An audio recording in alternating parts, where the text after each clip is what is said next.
Our podcast is a part of the World Podcast Network, now with over 1,000 podcasts. Visit the World Podcast Network at worldpodcast.network to listen to podcasts in over 12 genres. Come vote our podcast episodes up and help us rise on the leaderboard. If you have a podcast of your own, you can join for free.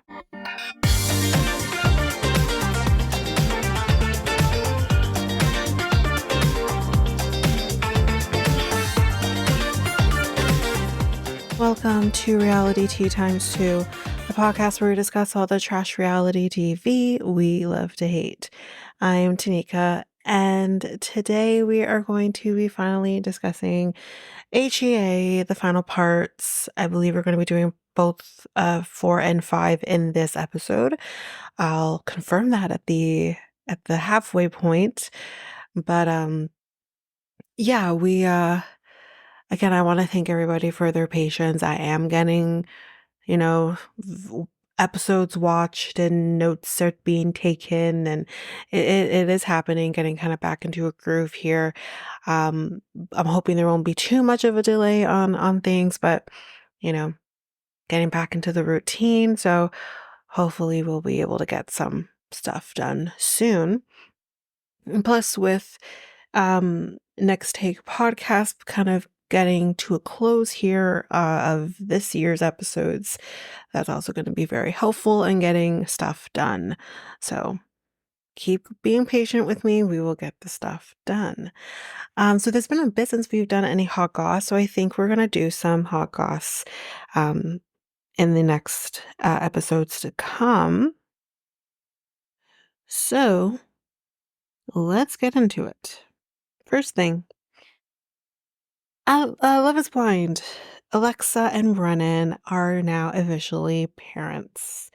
The couple who met and married on season 3, if you remember, of Love is Blind, welcomed their first baby together. Their daughter's name is Vienna Ziva Lemur. I think it's her serious name. And she was born on July 31st. So a little bit ago. They kind of kept it to themselves. It was just announced recently. They announced it on Instagram on August 15th. There is a photo, which I believe I had. Actually, I don't think I have. It wasn't posted on this article, but if you're interested, you can head over to their Instagram and take a look.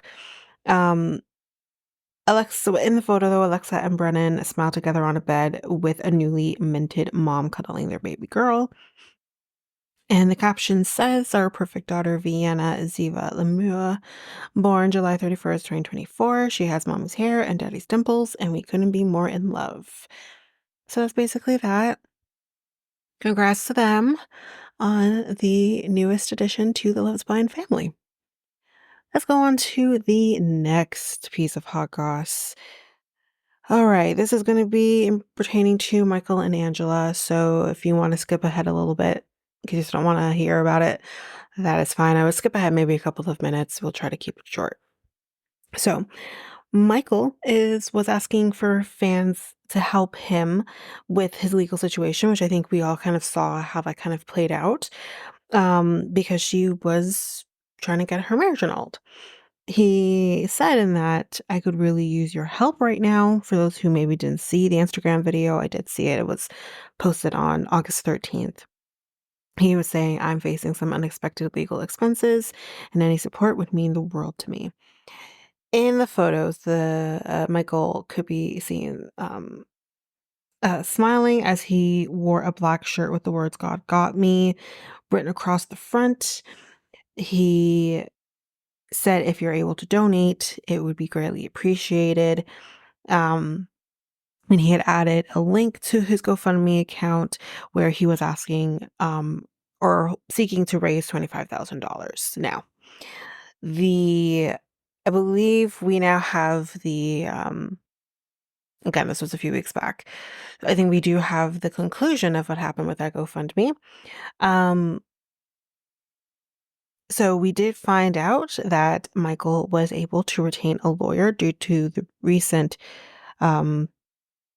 annulment filing by Angela on August 8th. As we know, I believe we talked about, Angela submitted her annulment filing on June 20th in Georgia court. In the filing, Angela said her grounds for annulment are that Michael, quote unquote, fraudulently induced her into marriage, that is absolute crap, for the purpose of gaining legal permanent resident status in the United States. Michael said he has since retained an attorney for the legal battle, but the fees will be expensive, he says. Absolutely. Lawyers are not cheap. He said, quote, I am asking all my fans. We talked about that already, so I don't have to say that again. Michael has gained the support of his fans, even sparking donations from fellow TLC alum. One of those people being Jasmine, where she said, not as much as I would want to, but I hope it helps. And also Colt got involved as well, and he said, I got you, brother. And he also donated, so it's really good on you, Colt. Angela and Michael have shown no signs of reconciling their romance, which I hope the hell not. Based on what we see in this last two parts of the tell-all. She even recently slammed one of his fans as team scammer in a since deleted Instagram post. We're all entitled to our opinion, Angela, just as you are also entitled to your opinion. Just because we do not believe or think the same way you do does not mean that one is not entitled to their opinion. If you want people to think differently about him, then maybe you should act differently. Just a thought. Anyway, supporters did help him raise more than he was expecting, which is really amazing. He, again, as we mentioned, I mentioned earlier, he was asking for $25,000 in donations. He raised $30,000 in donations, so that's incredible. So congrats to him on getting that figured out. I hope he is able to get this sorted out and dealt with in the way it needs to be dealt with. So yeah. He did write on his Instagram after the donations. He did close it, by the way, so no more donations can be made. But he said, Dear friends, family, and supporters, I am overwhelmed with gratitude for your generosity and support through my GoFundMe campaign. Yeah, he's yeah. He says your impact goes beyond just financial assistance. It reminds me that I'm not alone in this fight. I am grateful for each and every one of you. And Michael concluded his message with heartfelt appreciation. And while Michael continues to get support from fans, Angela has been busy on social media throwing shade at her estranged husband because that's all she can do. Apparently there was also rumors that Michael was dating Jasmine. Yeah, no. Apparently there's also a rumor that he had a girlfriend in New Jersey and was going to get multiple women pregnant. I don't know where the hell that's coming from. Angela recently reacted to Michael starting a GoFundMe as well. She recorded a TikTok video referring to Michael as Mr. It throughout the post. She is a child. She also apparently said something around the lines of, obviously I know you more than you know me. Go fund me my ass. Go fuck yourself, Angela. Honestly, please just go into the troll hole that you crawled out of. Anyway, she went on to say other stuff. I'm not going to get into it because what she has to say is not helpful. He had 1,400 contributing financially to his cause. That's incredible. So yeah, I think that's basically it. We spent a lot of time, actually more than expected, on Michael and Angela. And I think that's maybe a good segue into the episode. So let's get into it. 90-Day HEA Tell All Part 4. Let's get into it. So, this fight between Sophie and Rob is just a waste of time. I'm over this. This fight, he says, about this people, these girls or whatever, is a 2 years ago type of, fight, and it's stupid. I agree with him on that, honestly. He says, I never wanted to, I didn't want someone else since I met you. And she's like, that sounds good, right? But he looks at other women all the time. I understand from her perspective that him looking at other women would be annoying. But if he hasn't looked at women recently, eventually you're gonna have to let it go if you want to be with him. If you don't want to be with him, then don't be with him. And then don't talk to him. Don't hang out with him. Don't be friends with him. Because clearly you two trigger each other. So why do this?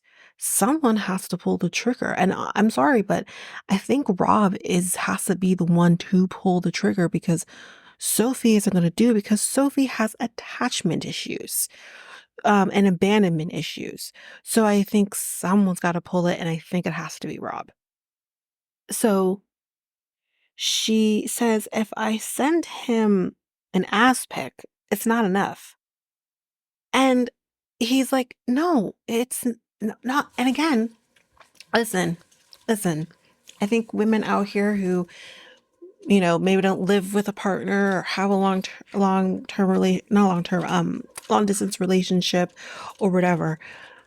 If you are in a relationship and you haven't had sex as a man, I'm trying to think as a man here, you're not gonna want just an ass pic. An ass pic is all nice and well and everything, but he want pom pom pics. Like, I couldn't send an ass pic to my boyfriend and then not expect him to be like, send more. I mean, I could send him boob pics and he's like, send more. Of course, that's him being like, oh, I like that, send more. That's not him saying, I'm not liking what I see. I'm liking what I see. I just want more. And I don't think that's a horrible thing for him to ask. I mean, I'm sorry, but like if you're as a woman, if you're horny, I don't want to see your pecs, your abs. Cool, great if you have them. Cool, cool, cool. But I don't want that. I want to see your dick. Like, you know what I mean? Like, but she has to make a molehill out of it, a little anthill, and it's just like, girl, let it go. That's not because he's not interested in you, he just wants more. Would you rather listen, here's what would have happened. Even if he said, "Oh, yeah, I like that, that's good," "I'm good, I don't need any more," she would have still found a way to spin it of, "Oh, you don't wanna see more?" She would have spun it. This woman is never satisfied with what she has in front of her, and she needs therapy. So, anyway, um, he's so yeah, Sophie and Rob apparently only had sex once in 2023. Yike. I mean, whoa. I, I, if I only had sex once in a year, I go nuts. I mean, what? And he says, listen, okay, hold on. We had sex maybe 1.5 times because she kind of is like, that's not true. That's not true. So twice is better. Like in 2023, let's remember this tell-all was filmed in February of 2024. So all of 2023, y'all only had sex twice. That's still not good. But his explanation, and you know what? I'm with Rob. His explanation is we only had sex 1.5 times because the second time we had sex, no one finished, and I don't count that as a one time. I'm with Rob because I would do the same thing. When I was younger, and I mean, I can't remember the last time I had sex without completion, but back in the day when sometimes that would happen, I would count that when you wouldn't go to completion as a half. It's a half. It went in, but nothing happened, you know? So she says, "It does count, it does count." No, Sophie, I'm with Rob. It doesn't count. It it's a half because it went he's like, sex once you finish." Like, And I agree with him. So, and she's like, and there was 0 dates in 2023. Why would he take you on a date when, first of all, A, he thinks he's giving you space because you've asked for space. So he's not going to bombard you. And I feel like that's not true. I feel like we opened up their season with them going on that selfie date. You know what I mean? So y'all had a date, okay? So again, I'm on his side with him saying that's not true. But again, you asked for space. So he gave you space. And that was for 3 months. You come home, then you dip again. Then he gives space. Maybe instead of him meeting your quote unquote ex-boyfriend from when you were 16 years old, you could have just gone out on a date. Instead of having your mom take along for dinners, you could have actually just gone alone and actually have alone time with your husband. You have to take accountability for some of your actions and maybe why A, there's been no dates, and two, there's been no sex. Like, and she wants to be shocked whether or not he may or may not be cheating. I'm sorry. If I'm with somebody and we're not even spending time with each other at the bare minimum, um, or having sex at any point, or making a valiant effort to make it work, I'm fucking cheating on you. I'm sorry. I'm out. Actually, I'm not even gonna cheat on you. I'm just out, and I'm gonna go do my thing and let you do you. Because clearly you wanna do you without me, so Imma go elsewhere and do me alone or with someone, who knows? But, like, it's always Rob. Rob is always the one who's an don't make me defend him. It's always Rob that's is at fault here, yet she takes no accountability for the reason why it's the way it is. It's not just him, it's also you. It takes 2 to tango, you know? Anyway, so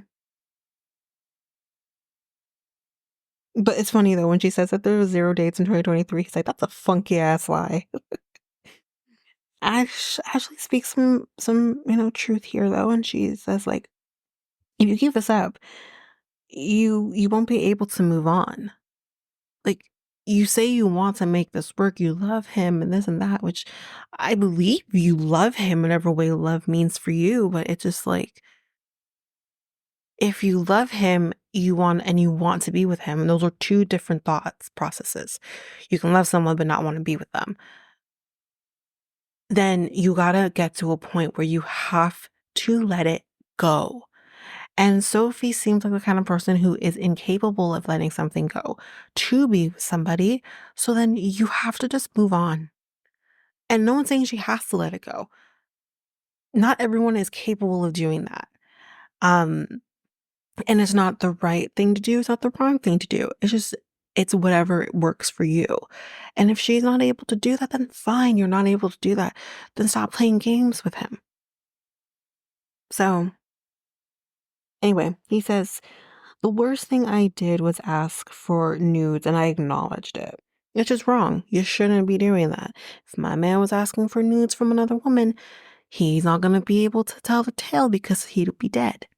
So, Sophie, um, so I think someone says, so Sophie, do you have the voice notes? Because this is again her talking about this voice note of him asking this girl out for lunch or whatever, which he said was completely platonic, at least on his side, but I'm curious to know if it was platonic on her side. Like, I wonder if he made her think there's a chance, you know what I mean?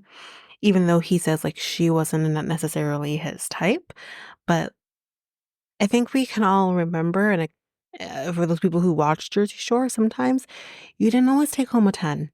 Sometimes you had to take home a 5 just so you can get it done. So him saying that he wasn't attracted to this person doesn't mean anything. And I understand Sophie on that. I wouldn't particularly like to hear that my boyfriend was asking some girl out to lunch, at least without me knowing.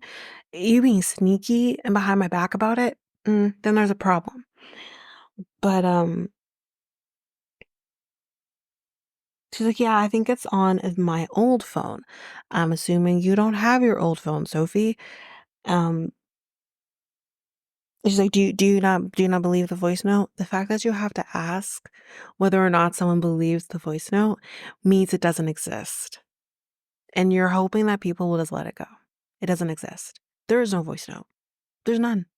But we're not done about the voice note though. She's like, "Oh, you know who would have it? My mom. My mom would have it because I sent it to her because I send everything having to involve my relationship to my mom because there are no boundaries with my mom."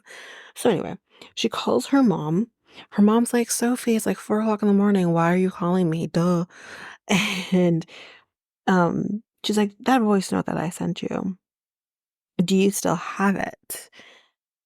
And we don't hear what Claire says on the other end, but Sophie says, "Why didn't you keep it? Why would your mom keep?" Well, actually, hold up, reverse, back up. She would keep it because any proof that Rob's an asshole, she will use in a couple of months to make her point to her daughter and then threaten her daughter's life. So she would keep it. But that probably, if it existed, probably didn't. And she was talking to her mom. So we heard her mom talk. Like, she was talking to her mom. It was like when she was talking to someone else and making it sound like she's talking to her mom. She was talking to her mom. But so she must have sent something. But she said she doesn't have it. So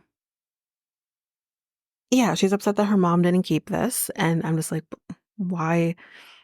Number one, a rational person would say, well, why would I keep this? You know, there are certain situations where, yes, you might keep something to have like a backup situation for somebody, which I have definitely done for friends before. But, and then Claire's mind, well, it doesn't really benefit me, so why would I keep it? You know, but, so she's like, yeah, she doesn't have it. And I just kind of wrote, she's full of shit. She really is. I don't, either there is no voice note, or there is a voice note, but it is not as bad as she wants it to sound. And I think if anything, due to the fact that she does call her mom here in this moment, I think it's the latter. I don't think it's as bad as she's making it out to be, honestly. So Manuel does go up to Rob and says, "You seem great, and everyone deserves to be happy." And I agree with that. Even a narcissist like Rob deserves to be happy. Even a spoiled brat like Sophie deserves to be happy. And if you're not happy together, you're not happy together. They're horrible for each other. Um, they really are horrible for each other. But it's just, if you want to try to make it work, then you have to make it work. Actually put the effort in to make it work on both ends. Anyway, Liz says, "I think he is trying and you just won't let go of the cheating." And it's not an easy thing to let go of cheating. Hi, hello, done it. But you have to make a concerted effort to let it go if you want to be with this person. And and sometimes that can be different depending on the person that you're with. I thought I could do that with my ex. I really couldn't because his cheating ran deep in ways that it's hard to move on from something that has physical proof of your cheating. And we'll leave it at that. And then with my current, we weren't perfect. He definitely cheated. But I was able to let it go. And we are in a good spot. He put the work in that he needed to put in. I was able to, and it's a process. It doesn't just happen. But if you're constantly bringing something up to somebody, you're never going to get anywhere because he's going to get frustrated and you're going to get frustrated that he's not taking it seriously. So it's just, there has to be a point in which y'all just give this up. Um, but then of course she can't let it go because she sees an opening and she's like, "No, see, here's the thing." She's like, "I asked for a list of things I guess, that he would need from her, I guess. And one, or she was asking him, sorry. So one thing was no porn. She did not want him watching any porn, I guess, while they were fixing things.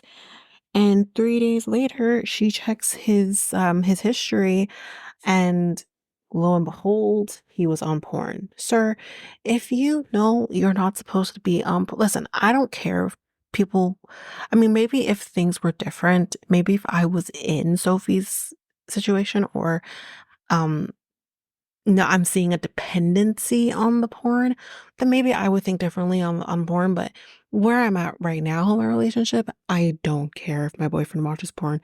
I'd rather he do that than something else. Um, so like, I don't care.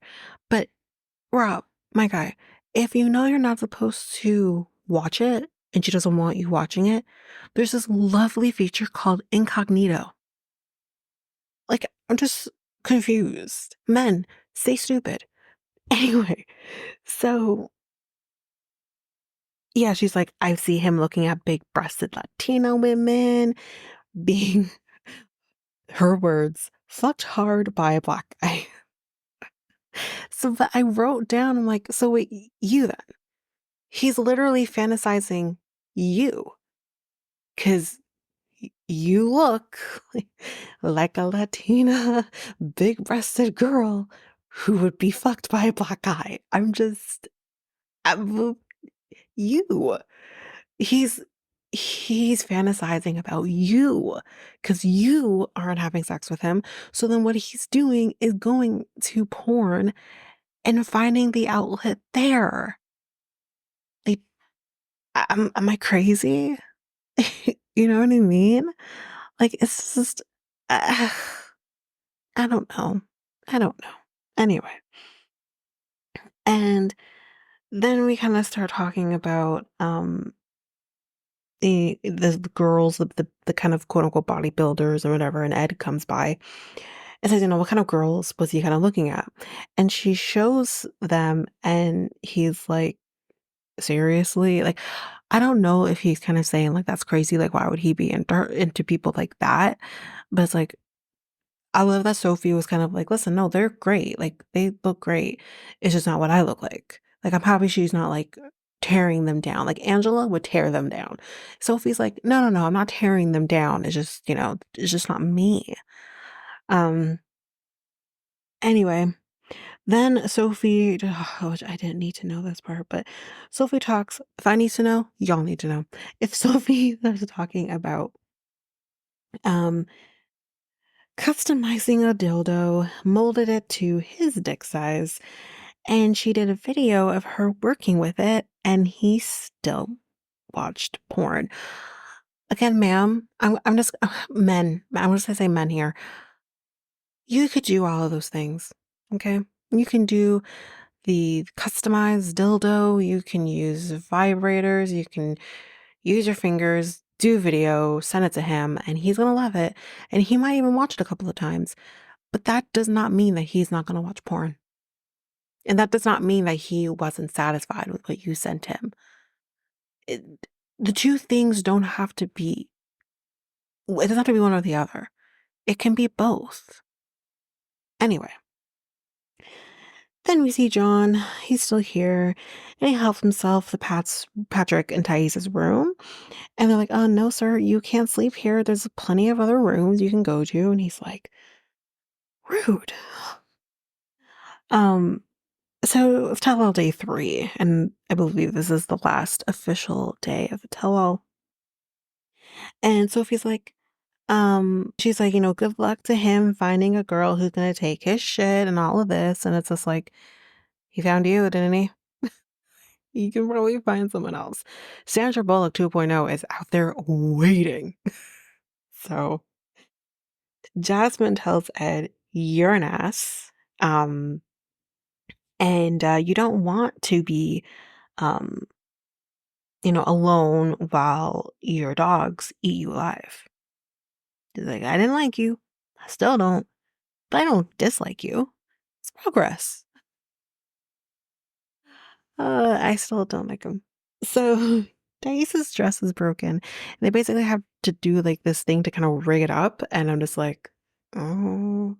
I mean, luckily her back's to the chair, so we're not going to see anything, but it's just like, that sucks.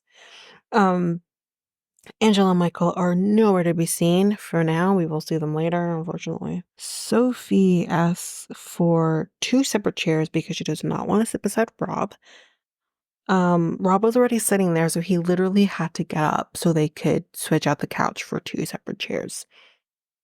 And I wrote, she's childish. She's very childish. I'm sorry. Like, eh, let's just move on. Like, okay, no, I'm gonna move on. um, she's like, he was bad mouthing me last night, and Patrick says, listen, he hasn't said anything bad about you the entire time. And she's like, well, then I walk in and he is. No, he's not. And he says, listen, I think you're conflating me talking about our situation as me talking bad about you. Those two things don't go together. He's allowed to talk about what's happening and him not talk badly about, and he hasn't. If anything, you've talked badly about him while he isn't talking badly about you. Anyway, so, and they say, like, he's not. And Rob says, um, this isn't about me. She wants the validation, and she's not getting that from me. And he doesn't have to give you it. He doesn't have to give you the validation. He is not going to be Kay, and he's not going to be mom for two different reasons. And that bothers the hell out of you because those are two people who enabled your behavior. And you're big mad that he won't enable you. Narcissist isn't going to enable you. He needs to be enabled. But honestly, I think we kind of find out a little later on that he's been doing therapy. And you know what? It shows. Keep it up, Rob. um, Gina and Jasmine, we find out that they have slept on the same bed in like 8 months. And Jasmine did, however, create a barrier between them because she ain't ready for all that yet. But while they're talking about their experience here, Jasmine and Gina, Sophie is over there being rude and telling Rob, I blocked you on everything. You're a horrible person, blah, blah, blah. And Sean's like, hold on. What's going on over there? Like a teacher, like, when you would talk in class and a teacher's like, do you want to share with the rest of the class? And you just had to be there like, no, I'm good. That's basically what happened here. And she basically is like, so do you want to share? And he's like, oh, she's just telling me that she's blocked me on social media and everything and whatever. And Jasmine said, well, on the way here, she did say that she was going to divorce you and that she's done. Jasmine just speaking the truth. Just not giving anything to herself. Kind of love it. He says it's a lose-lose, and it's true, it is. And he's like, and I don't know how to take responsibility and not let her also um inflate things. And it is a hard spot to be in because at the same time, it's like, I will take responsibility for the things I have done, but I'm not going to let you overinflate things and make yourself look better than maybe you actually are. And that just doesn't work for Sophie. And maybe for most people in that situation, it wouldn't work either. But for Sophie in particular, because that is how she is in all things, not just in an argument, not just in an uncomfy situation. So he says, she has her support system. So fuck me then. And he's right. Like, I'm not saying she shouldn't have a support system. Everyone deserves to have a support system, including Rob. But the problem is that she uses her quote unquote support system as crutches, and her quote unquote support system are enablers. That's the problem. You can have a support system, I have been support system for some of my friends. They have been support systems for me and when I needed it. But what they did not do is enable me and tell me everything I want to hear. Because the minute that they tell her what she needs to hear, she's not going to want to be around. They're no longer a support system anymore. And I can't really include Claire in that because that's her mom. Her mom is going to always validate her. That's what moms do. But at least closed doors, you at least could be like, listen, Sophie. You know what I mean? But meanwhile, she keeps telling him, stop interrupting me, stop interrupting me. We're gonna get to that. There's a reason why I bring that up. And Jasmine says, she's like, I think she's like, I don't, or I doubt like this will work because it's always a sympathy competition for them. Like this is not gonna work, and that's very true. I think it's more of that for Sophie than it is for Rob, but it's definitely true for both of them. And while Rob is talking his piece here to kind of, get his point across, Sophie interrupts him. And as I kid you not, first time I watched this, but I think I was like in the kitchen or something, and I heard that when she kept saying, don't interrupt me, let me finish my thought or whatever. And then when she interrupted him, I said, wait, didn't you not tell him to stop interrupting you yet? You just interrupted him. And I love it though, because he's like, can I finish? Can I finish? Anyway, enough about them. Let's just skim through Lauren and Alexei real quick because who really cares?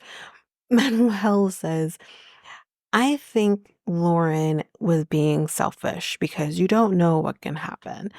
Now, on the one hand, I disagree with him and I agree with him. I agree with him because, yes, it is selfish to do surgery like this when your kids are so small and they're still reliant on both parents. So when one parent is out, I think it's more selfish about the fact that it's a lot for one person to deal with because you just don't like the way you look. You could have maybe waited when they're a little more self-sufficient, maybe a couple years, 2, 3 years or something. I think that would have made more sense. I say still do it if that's what you wanna do, like, I don't care. But I think, like, if at least if most of your kids are somewhat self-sufficient and maybe you only have to deal with one of them more so than the others, then that's one thing. But your oldest is 4. Actually, at the time, the oldest was 3. So it's just I don't understand the choice there. But again, I disagree because if you want to do an elective surgery, fine, go for it. The risks are there whether you are in an elective or a non-elective surgery. So what would you do? Like, would you say no because the risks, you know what I mean? Like there's always going to be risks in any surgery that you do. Um, Ashley disagrees with him as well. Um, so yeah.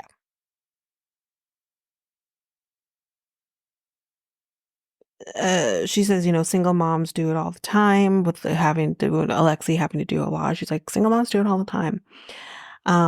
So, why couldn't you handle it? Which I definitely agree with. I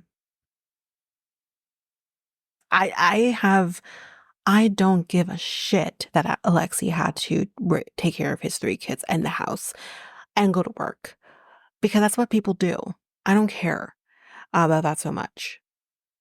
Um, it's more about the fact that I think the reason I have the issue with her doing it when she did, it was more about the fact that he has to make sure she's okay and taken care of on top of the kids, the house, and all of that. If he didn't have to do that part with Loren, I don't care. But he has to do that part with Loren as well. So like that's the thing. Um, and she's not going to be very self-sufficient for the first a week or two, depending on pain. And even then when you are a little more self-sufficient, you're still not fully healed. Like you still need help with certain things. So it's like, you know, that part than anything. So Emily says you need to put yourself first sometimes, which again, I do agree with. There are better ways though. You could go do like a spa day or something. I don't know. Go on vacation by yourself with your friends. I don't know. But, I do believe, yes, moms deserve to have, you need to have those times away from your kids and home and husband and all that. You need to have that, because you don't want your identity to just be your partner or your kids or your home. So I definitely understand all of that. And if this was her way of doing self-care, then fine. This was her idea of doing self-care. And maybe my idea of self-care is different than hers, or, whatever. And Loren is still learning to accept the changes. She definitely wanted more. As we know, she wanted to have bigger boobs. She's like, not like Jasmine or Thais, even. Like, she just wanted more definition, more va-va-voom with her boobies. And Ashley apparently wants new boobs as well. Girl, Ashley doesn't have small boobs. If anything, like, her boob size is more like mine, and I would not want to have bigger boobs. But what I would maybe want to do, which I wouldn't, but I worry by the time I do have kids and I do breastfeed, like, these girls are already sagging a little bit. So it's like I maybe would want to add a little more va-va-voom, more like perkiness to them. That's something I definitely could see doing, and I can maybe see Ashley doing that a little more, having a little more just just perkiness to the boobies, but maybe I just haven't noticed any, like, if she needs more, size. I don't know, but anyway, Manuel would support her on that after she gives him some babies because he doesn't want their babies sucking on plastic. That's so dumb. But anyways. Gino would support Jasmine if she wanted to have more surgeries done. And she's like, oh, good, because you know what? I was looking at this surgery where they would basically like break your ribs and because I want my waist to be tinier. So like I would like have them break my ribs and then after they break your ribs, they put you in like a cast for about 3 months. And that will also make your waist tinier. She's gonna look like Larissa, y'all. Please, please stop her. Please stop her. She looks fine the way she is. Because now that is more extreme than even Loren. Loren has body dysmorphia. Jasmine also has body dysmorphia. I'm gonna tell Jasmine what I said to Loren. You need therapy, not surgery. Anyway, she also would like to have a bigger butt and bigger boobs. But we got Marlene coming in now. She's gonna put her 2 cents in here. And she's like, oh, she wants bigger boobs? Well, if your husband is happy, you should be happy. Okay. Um, a woman's happiness on her body isn't determined on whether or not her man's likes her body. I know my man likes my body, but I may not necessarily like my body. Like, I'm not gonna do surgery or anything like that, but there may be things I would change that he loves. Him loving it maybe gives me a little bit of confidence, but doesn't necessarily mean I'm gonna love it the way maybe he does. And why should I? Why should I settle because my man likes something about my body? So that thought process is dangerous, that our opinions of our bodies literally have to be determined by the patriarchy. I think not. That's the only thing I disagreed on with Marlene is no, no, no. I don't care what he thinks or what he likes or whatever.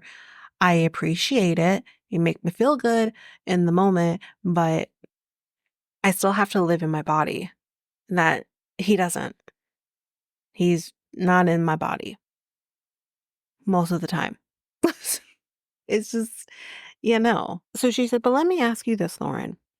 If there is no guarantee you will get bigger boobs by doing the exact same process, then why do it? It's a good question. And she's like, I'm just not happy. And she's like, but there's no guarantee you will be. And she's like, yeah, it's true. Time will tell. But you're not hearing your mother. You're not hearing her words because she's correct. There is no guarantee you're going to get the results you want unless you do silicone, which she says she doesn't want to do. So, what is the point of going back under for something you may not like or be satisfied with? Because then the question is, when is it going to stop? When are you going to be satisfied? Another surgery in? 2? 3? 4? Like, how many more are you going to do until you feel satisfied with the results of the surgery? That's the question she's not asking. That's the question I wanted asked. So we get an extended look back at the whole restaurant scene, which is just a whole lot more misogyny happening here. And everyone is not happy by what Alexei was saying, except for, you guessed it, Ed. Ed is the only one that's like, listen, listen, listen, listen. I'm with you, Alexei. The traditional household, we're not having that anymore. We're swaying away from it, and I think it's a good thing to have. Sir, sit down and shut up. Ugh. He's not an old guy. He's well, he would have been raised in a time where you maybe saw more of the traditional home. So I understand that, but like, you would have been more like, you would have had your teens and your 20s throughout the okay, he's 58. I'm just trying to think the math here. He would have been born in the 60s then, because probably early 60s, because he's roughly, trying to think how old my mom is right now. Sorry, guys, thinking. He's about 5 years or so older than my mom. So he would have been growing up through the 80s and 90s, kind of those times where your brain is going through things, right? 80s and 90s. Where does he get this from? Every family is different. I understand that.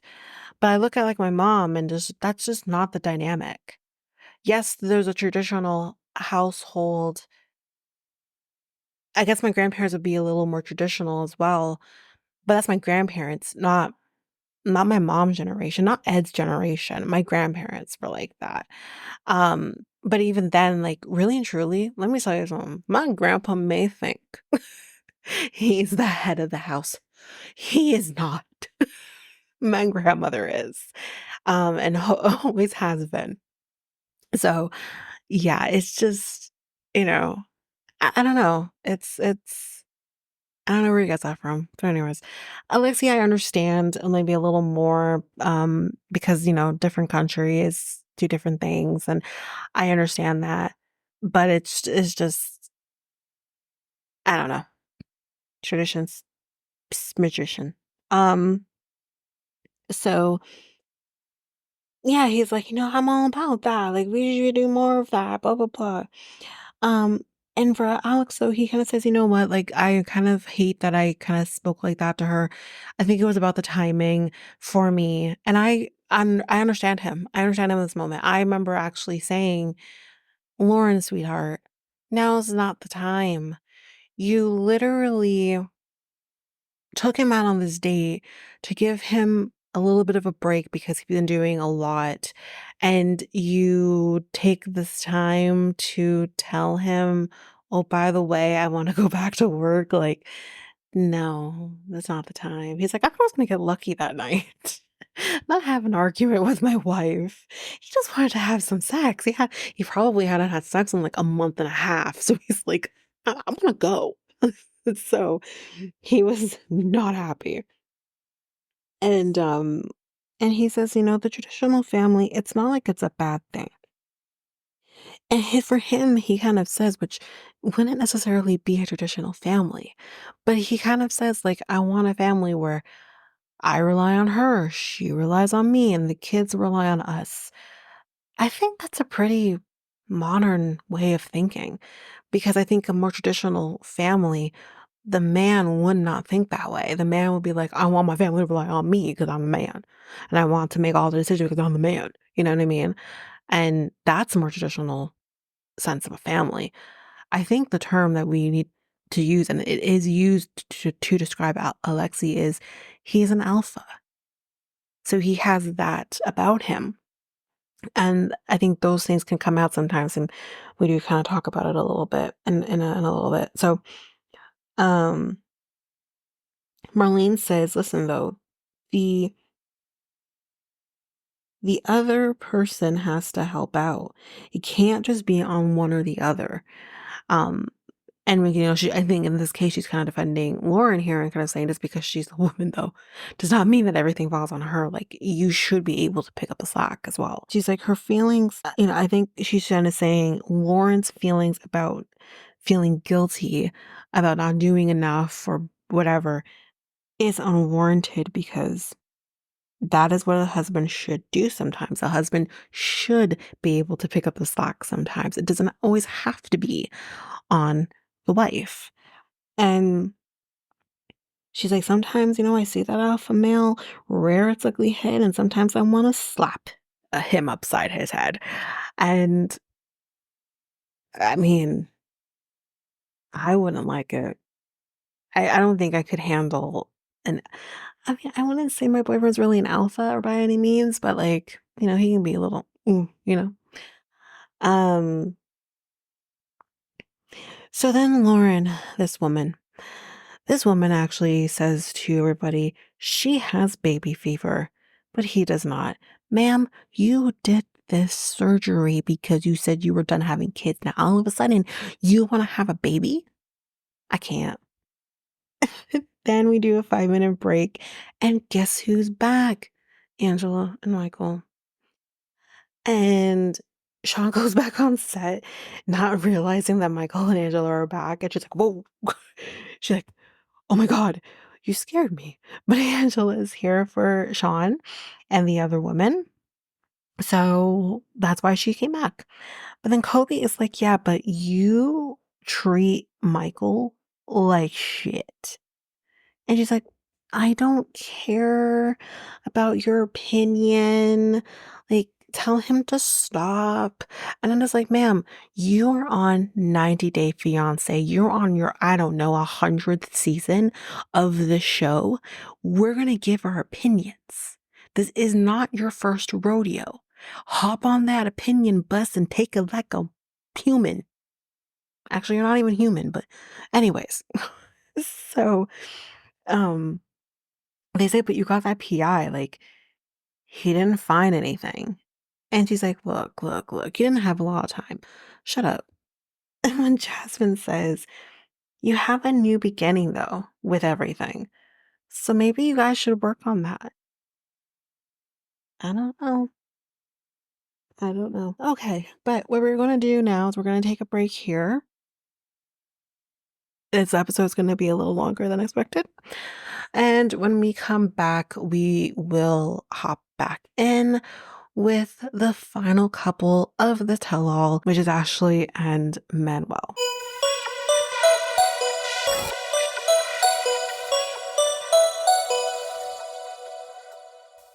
And I am back. So let's go back where we left off and talk Ashley and Manuel. So, issue number 1. He hasn't learned English, as we can see. Um, he wants to learn English on his own because he doesn't want her spending any more money on him learning. But like, you're not gonna learn like that. You probably need like a Duolingo or something like that. At the bare minimum. And she says, yeah, his idea of learning is falling asleep while watching something in English. Yeah, not gonna work. It says, like, do you want to be able to work in this country? Because you won't be able to work in this country if you don't know English. Secondly, you would actually be pretty, you know, you'd be more competitive or valuable, he says, because you'd be a bilingual worker. He has a point again. So he's like, I think you're just being lazy. And Jasmine says, I don't think it's so much that he's being lazy. I think he has a fear of looking, dumb while speaking the language. I think it's both. I think he's lazy and I think he has the fear. It can be yes and, not or. So she says, plus he doesn't seem to also have the motivation because you will translate everything for him. And that's, again, absolutely. But again, when he doesn't know the language, like what else do you do? English is not an easy language. But as long as he is making an effort, it's better than falling asleep while watching Netflix. So we're going to talk about her family now, and we do have her sister, Sienna, and her cousin, Jasmine, who we've met a couple times.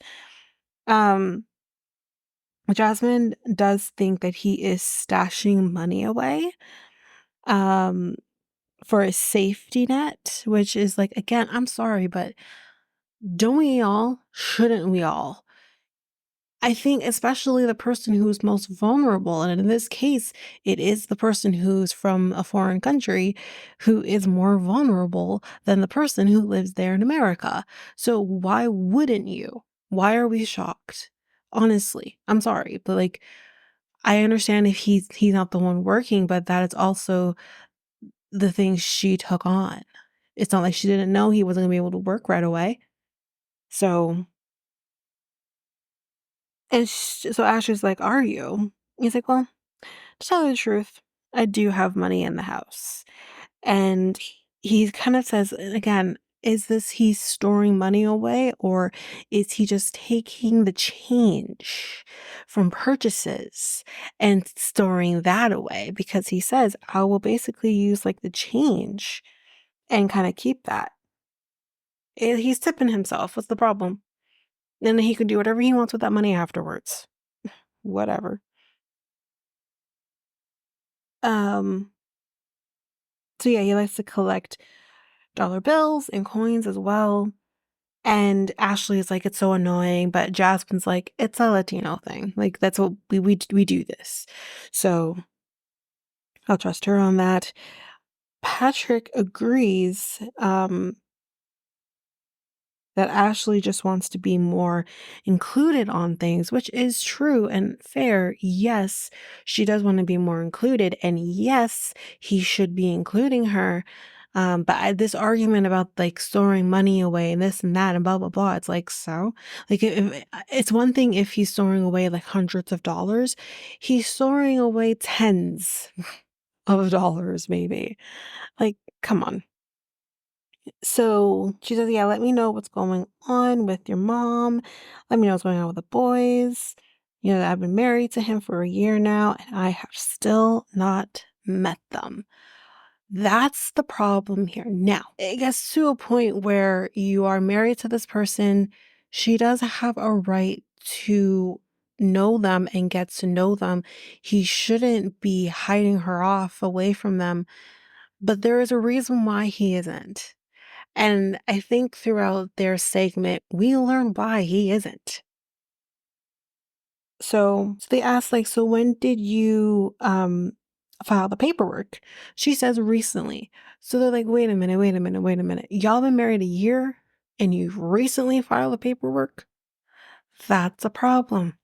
That's a problem. And they're like, why? Like, why did it take you so long? And she's like, there was a delay. She's like, a bitch is busy. A bitch is busy, y'all. A bitch is busy. And it's just like, okay, yeah, we're all busy, but we all can't pretend like things don't need to be done. I'm going to have words for her in a minute. Let's get through it before I get into that. So she says, like, I'm doing everything. And Manuel says, yeah, but she goes to the gym for 4 hours. And Patrick says, okay, that's excessive. So I'm going to put this down. We're going to give you the same energy, Ashley, that I've been giving Gino on the same topic, which that comes back up again in a little while. You can't sit here and tell me I'm busy when you're going to the gym for 4 hours. Nothing drives me more nuts when you know something needs to be done and you're spending your time in the gym for hours. And I understand that's your way of escapism, and I am not to take that away from you, and I would not take that away from somebody who needs that release. 4 hours, though, when you have paperwork that needs to be done, and we're all like, oh, Manuel can do this and Manuel can do that. Manuel don't speak the language. Sure, he can maybe do some research, but I mean, I don't know, maybe I'm dumb, but that's only gonna go so far. Like he may be able to do some language, change the search engine to Espanol, and then what though? He can't then read or translate that information to the documentation that you need to fill out. Maybe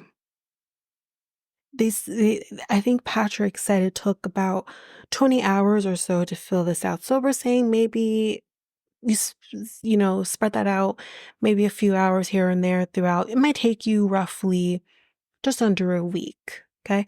So here's what we say we do. You say, okay, I got 2 extra hours to do some of the paperwork. Maybe shave off 2 hours from your 4 hours at the gym and apply that for less than a week to the paperwork. Then, once it's done, you can go back to your 4 hours at the gym. I'm sorry, but to hell with Ashley's complaints about the finances, to hell with Sienna's complaints about the finances, Jasmine's, her mom's, to hell with it, because your daughter and your sister and your cousin is sitting there on her ass saying, well, I'm so busy, but I'm going to spend 4 hours at the gym. To hell with that. It's selfish. Jasmine is correct when she talks about this later too. It is selfish to expect that the foreign person has to just sit there twiddling their thumbs while you're saying, I'm busy, so you can go to the gym for 4 hours. You're selfish. There's no other way to say that. You are selfish. And again, this is coming from a person who has also had to do that type of paperwork as well. It is time consuming. It is so frustrating. I understand all of that. Trust me, I've been there. I have done it. The researches I had to do, the phone calls I had to make, and it was just me having to do that because it makes no sense for my ex at the time to make those phone calls to Canadian immigration while in Jamaica. There's only so much that he could have done from Jamaica, but he did help me fill the paperwork out. Now, that is one thing, but he's also an English speaking person. But he did what he could do. A lot of it was on me. Compiling of that paperwork was on me. Mailing that out was on me. Everything else that came after that was on me. But I did it. And I was busy too. You have a life you got to deal with at home. You got work you have to deal with, a relationship to maintain. And it was a different space at the time, but you get it done because the most important thing is to ensure your partner can be in this country and stay in this country. And not only that, be able to provide once he is able to be in this country and stay in this country. It is selfish to me to understand. I can't understand a person complaining, well, I gotta go to the gym for 4 hours. Get out of here. No, that's no. No sympathy. None. So yeah, they said the paperwork could take like an hour. And apparently, Sienna got Manuel a contact information to an agency that could help him with the paperwork. But catch this, and this is interesting. This is very interesting. Ashley got a little bit upset that Sienna got involved. She says that this process is a very sensitive, frustrating, time-consuming process, but it's a process that should be done within a couple.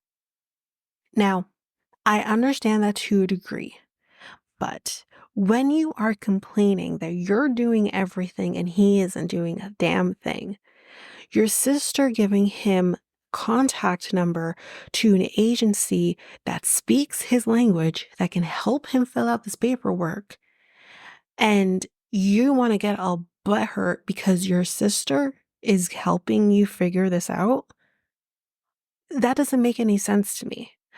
I am with Jasmine. Again, this was a conversation that happened a little later on, but I'm with Jasmine when she kind of says, listen, it's like the foreign thing to do. Sorry, scratch that. She said that when it comes time for the American partner to fill out the paperwork, the change of status, that it's like you want to hold the little bit of control that you still have on your partner. So then what you end up doing, the last little piece of control that you have on them is the change of status. So if you do the change of status and they're able to have the work permit, the green card, all of those things, they are now independent individuals, and the partner does not want that. I could not agree with her more. I do believe Ashley did not fill out that paperwork and got upset that Sienna got involved because she wants to keep the little bit of control she still has left over Manuel. But it's selfish. We're talking about a person who is very close with his family and is a father and can't see his kids. If you look at the different couples here who have been married, so Ed and Liz is out of the mix, and even Angela and Michael are out of the mix because he has a different visa altogether, but I'll talk about them in a minute. We have Rob and Sophie. Now, there's not a lot of talk about whether or not he did her change of status, but I think he did her change of status, if I'm correct. So, yeah, I think he did. Maybe I'm incorrect with that. But Patrick and Thais said I did it immediately. Kobe and Emily, well, he did it himself, but it was done immediately. And then you have Jasmine and Gino. Well, it's summertime in Michigan, so I didn't want to do it during summertime, but just pure excuses as to why he can't do it. Then you have Ashley and Manuel, well, I didn't do because I'm busy at the gym for 4 hours and took her a year. Again, excuse. And then if you look at even Angela and Michael with him having a different visa altogether, having the K3, it's amazing how things shift because she too had the last piece of the control she had over Michael was that visa and was him being back in Nigeria. As soon as he came from Nigeria to the States, that little bit of control she had left was kaput. And you see how quickly things literally spiraled. Literally spiraled. It spiraled in 2 months. They didn't have they had Christmas and maybe New Year's. That's it.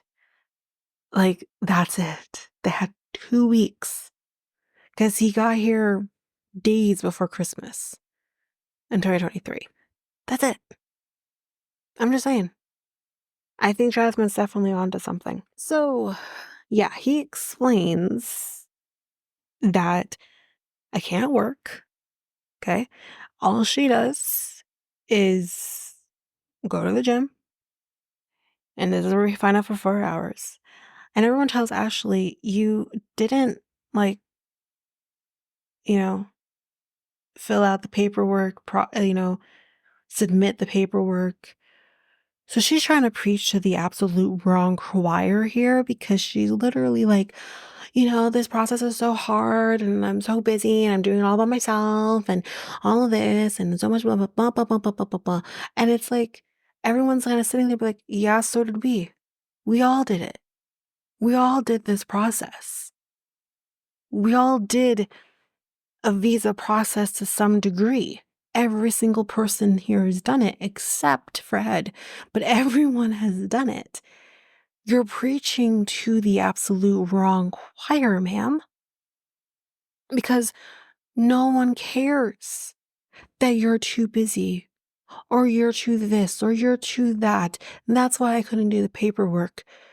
You're preaching to the wrong choir. And it's falling on deaf ears for me too, because I've also done this differently. It's a different visa altogether. It's obviously a different country, but I had to do it too. It is a long, tedious, frustrating process. And yes, sometimes you want to bash your head in and you want to kind of freak out sometimes on the person who isn't doing the same amount as you are. But that is the thing you chose to do. No sympathy, like I said before.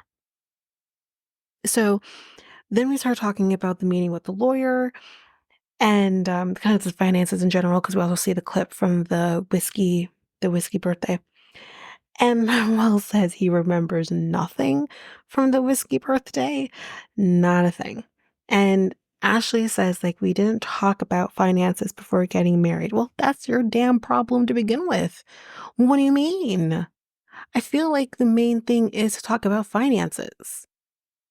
And in this case, those finances being debts, you know, skills that could be applied to a job once he's here, things like that.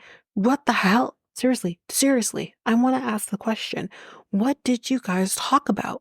This is a person, let's remember, let's not forget, these are people who had known each other for 10 years. What in God's green earth did you all talk about? I have known my partner for just shy of that, 7 years. And I know pretty much everything I need to kind of know.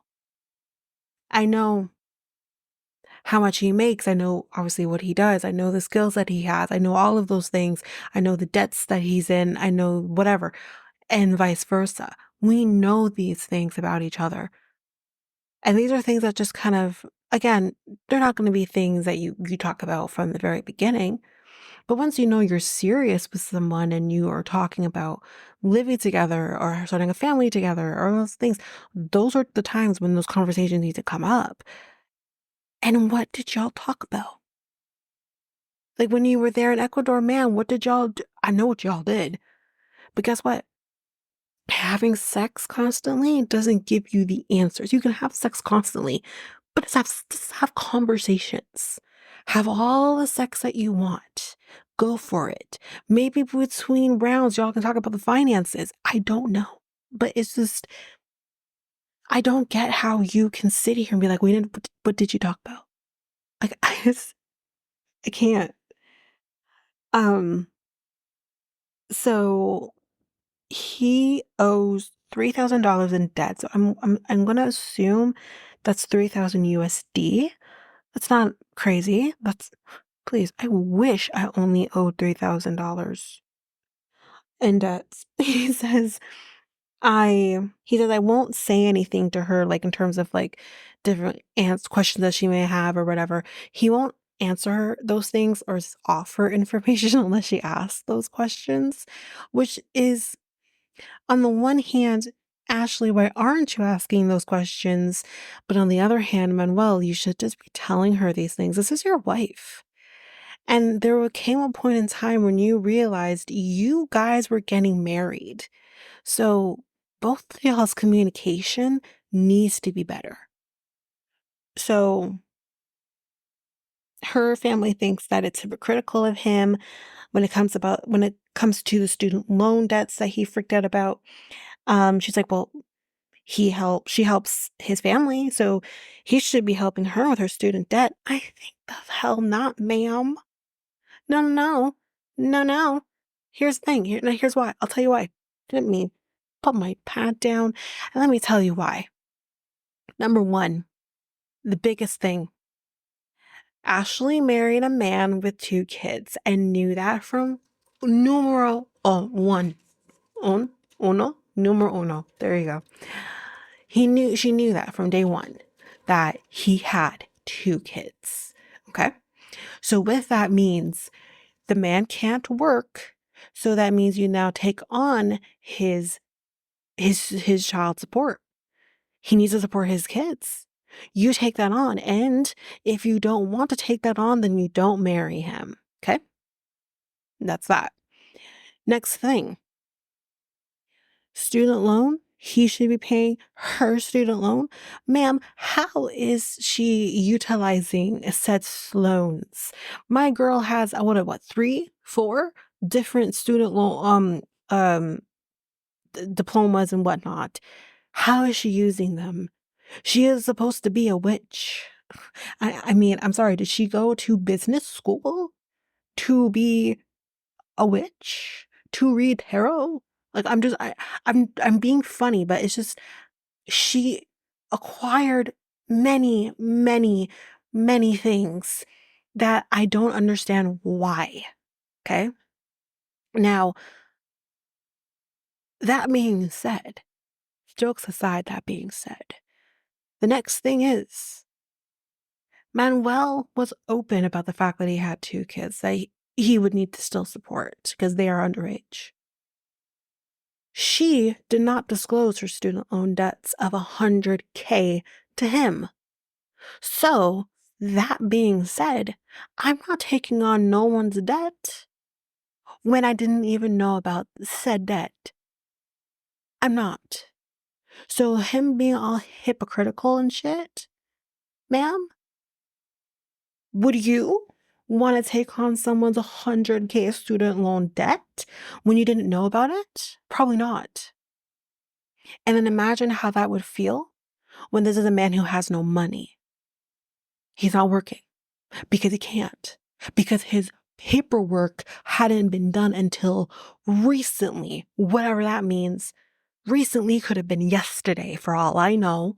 You know, it's just this double standard of, well, tit for tat type situation. That's what this is, a tit for tat. That's not a marriage. And if that's a marriage to y'all, you're not, good luck to you. You might want to use a divorce lawyer. The lawyer she saw about the post-nup. He can help you.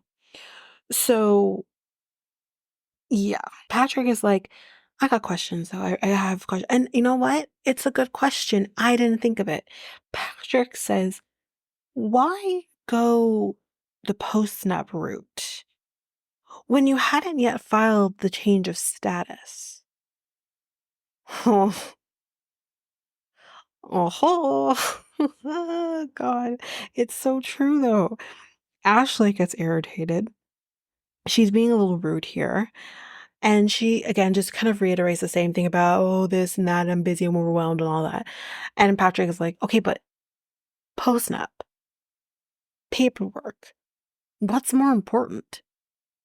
And she's like, you're not picking up what I'm putting down. Ma'am, either am I. I'm not picking up either. Like, are you kidding me? Anyway. So, Manuel, you keep threatening to leave and go back to Ecuador. And he explains that if I'm going to be a house husband, then I should go back. Like, why should I stay here? I should go back. And you know what? I kind of understand that. He's like, if she's not going to do my paperwork or she's going to delay doing my paperwork, and I'm just going to sit around being a house husband instead of actually being like productive in the household and in society, then I should just go back. And then the question comes up, are you committed, yes or no, to this marriage? And he says, maybe. Now, I would be upset to hear maybe, but I also understand why he is saying maybe. So, yeah, her family's kind of like, she pays her child support and it's a maybe. Because so what? She's paying my child support, but yet she's complaining while doing it. She's paying my child support, she complains while doing it, but then she doesn't file my paperwork so that I can work and provide for my family by myself. So what? She never just does one thing without complaining about it. And then you want to get all pissy and mad about the fact that you have to help his family, yet it took you a year to file his paperwork. He says to them, like I said, maybe because I have to ask if she will do my paperwork so I can visit my kids. I can't visit my kids. I can't leave the country. Well, anyway, we're going to say bye to Jasmine 2.0 and Cece, Sienna. And that is the end of the tell-all. I know we're all kind of, a little bit confused because how could this be the end of the tell-all? We still have like a day, 3.5 hours or about 3 hours left still to go of the tell-all. What is happening? Well, so the cast talk some shit. Emily is like, do we think Ashley should have filed the paperwork sooner? Yes, Emily. Yes, we do. We all do. We're all picking up what you're putting down for sure. Jasmine says, Gino took forever as well. He's like, no, no, no. It was summertime. I swear to God, if this man says it was summertime one more time, he's never going to see the summertime. It's going to ever be winter fall in his life. Okay? So she literally says, fuck summer. He's like, no, no, no, fuck summer. Well, she might just, have to because who cares? Who cares about summer? Okay? Okay, moving on. So Jasmine, because she's frustrated at this point, she gets up, she's gonna walk away. She's like, I think Ed's like, there's a plant on your back, but she doesn't believe him. And Liz is like, no, no, no, sweetie, there really is a plant on your back. So, um, Gino says, Gino wishes that Jasmine would suck his toes. Sir, she wishes that you would just, I don't know,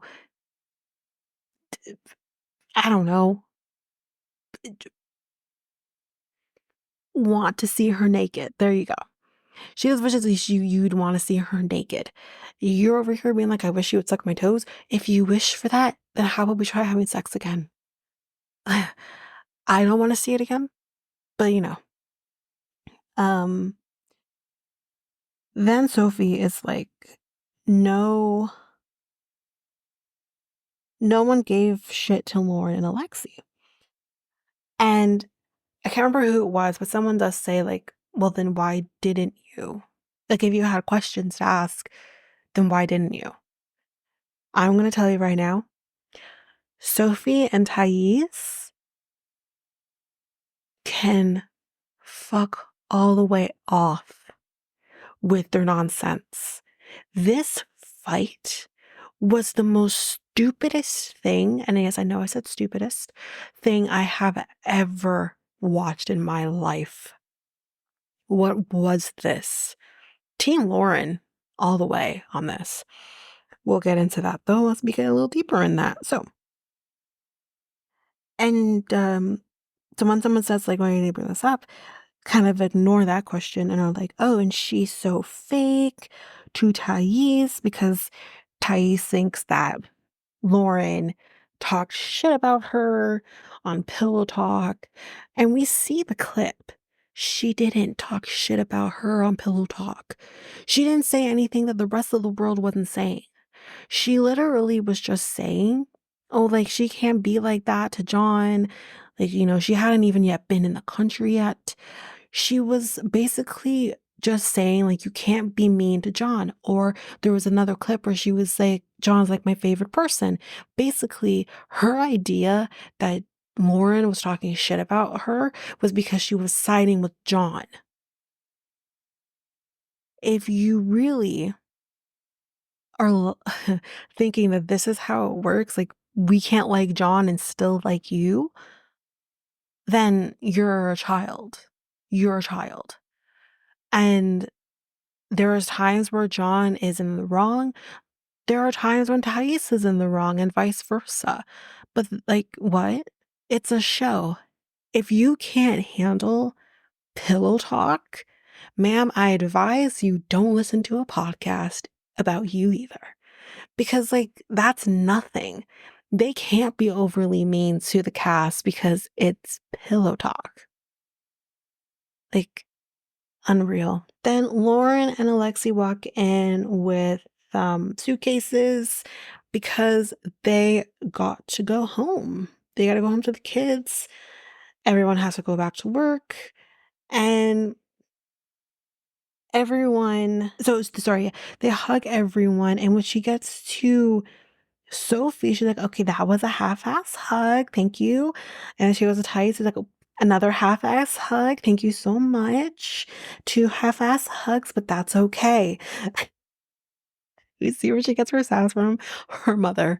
Uh, and they're like, oh, why are you leaving like right afterwards, after your segment? Like, why are you leaving? And they're like, we have to go home to our kids. And basically at this point, this was funny. Lauren's like, well then, do, do you have something that you want to say? Because I can sit down, you can tell me. I have about 5 minutes.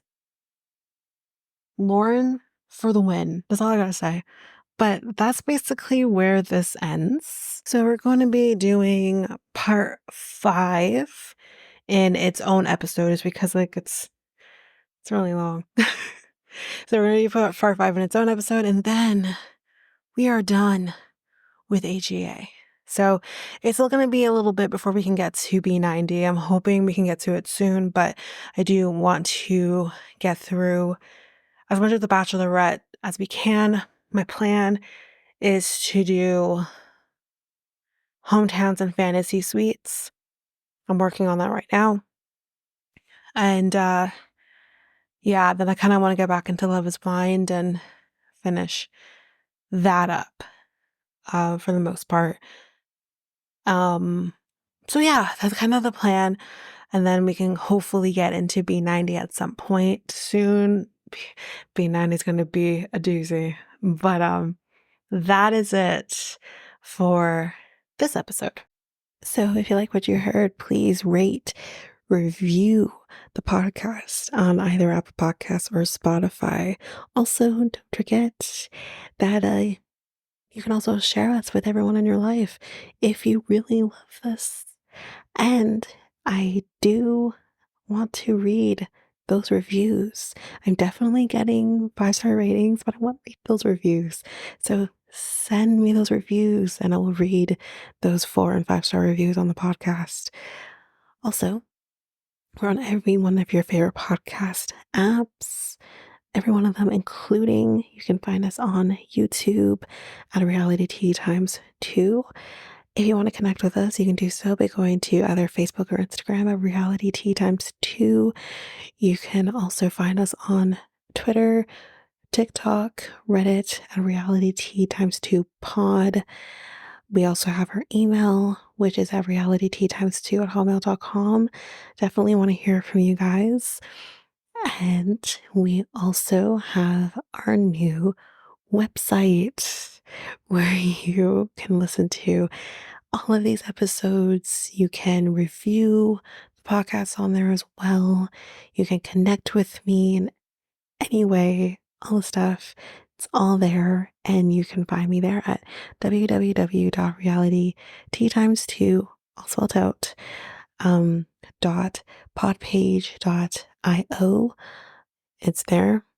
And don't forget, I also have my other podcast with my friend Manuel, Next Take Podcast, where we talk about all kinds of different topics. But you can find us on any of your favorite podcast apps over there as well. Or you can also go to YouTube and you go to Next Take Podcast, as well as our website, which is solo.to/Next Take Podcast. So yeah, there's that, and that's basically that. And again, don't forget, if all of this information is overwhelming, we do have all of the links, everything in our show notes. But that is it for now, guys. Thanks. Bye.